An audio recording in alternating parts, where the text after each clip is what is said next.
안녕하세요. 오늘은 캄보디아 전기 관련 및 몇 가지 에피소드를 말씀드릴게요. 캄보디아에서 새로 사업을 준비하시는 분들은 모두 전기 때문에 스토리가 하나씩은 있을 것 같은데요. 사무실 또는 사업장 오픈을 준비하게 되면 대부분 전기 관련 공사를 크게 또는 작게 진행하게 되는데요. 그 이유는 기존에 들어오는 전력이 매우 불안정하거나 최대 진입 전력이 낮아서 그렇습니다. 기본적으로 에어컨 3, 4대가 들어가게 된다면 전기 승합은 필수 조건이 되는데요.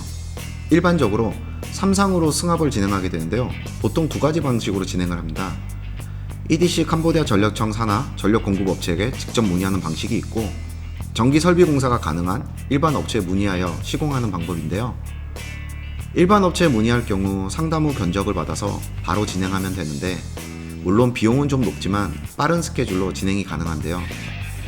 만약 EDC에 직접 문의하여 업무를 진행할 경우 눈앞의 비용은 절약하는 것처럼 보이지만 시간 플러스 정신건강의 손실이 크게 발생하네요. EDC 방문하여 문의하시면 자체 서비스 내용이 나와 있는데요. 일종의 서비스 가격표입니다. 문제는 비용보다는 업무 진행 속도인데요. 예전에 비하면 현재 매우 빠른 속도로 진행해주지만 아직까지도 복불복인 경우가 있는데요. 결국 담당자에 따라서 매우 다릅니다. 제가 올 10월경에 경험한 부분인데요. 기존에 들어와 있는 3상 전기를 다시 1층과 2층으로 재분배하여 나누는 작업을 EDC에 요청하였는데, 작업기간이 2주 그리고 공식 영수증이 있는 서비스 비용이 480불, 그리고 부가적인 비용이 370불, 총 850불이었네요. 그래서 일본 업체에게 다시 문의하여 진행한 결과 총 작업비는 300불, 재료비는 450불, 총 750불이 들었고 시간은 딱 하루 만에 끝났어요. 총 작업시간은 6시간인데요.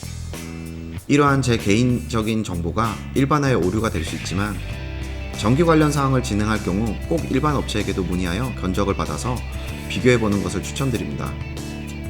그리고 전기라는 부분이 일반 사업자에게는 생소한 부분이기 때문에 처음에 잘 시공 또는 설치해야 향후 업무를 진행하는데 무리가 없고 특히 정신건강에 좋습니다. 자주 발생되는 정전을 생각하여 발전기에 연결할 수 있는 전선을 처음 전기 작업을 할 때 미리 빼두셔야 향후 발전기를 구매하여 설치할 때 쉽게 작업이 가능합니다. 해외에서 사업을 하다 보면 한국에서는 쉽거나 기본적인 부분들을 큰 비용과 오랜 시간을 손실해야 하는 경우가 많이 발생되는데요. 사실 그 부분을 수업료라고 말할 수 있지만 최소한의 수업료를 낼 수 있도록 꼭 불편하더라도 주변에 많은 발품을 팔아서 안정적인 사업을 시작하시길 바랍니다. 추가적으로 동일 업종 또는 비슷한 사업군에서 이미 만들어 놓은 전기 시공 관련 사항도 미리 방문하여 참고해 두시는 것을 추천드리네요. 캄보디아에서 사업을 할 경우 전기 부분은 항상 함께하는 사업의 일부라고 생각해 주세요. 프놈펜에서도 전력 상황이 상당히 불안정하고 부족하여 피크 시간대는 정전도 자주 발생되는데요.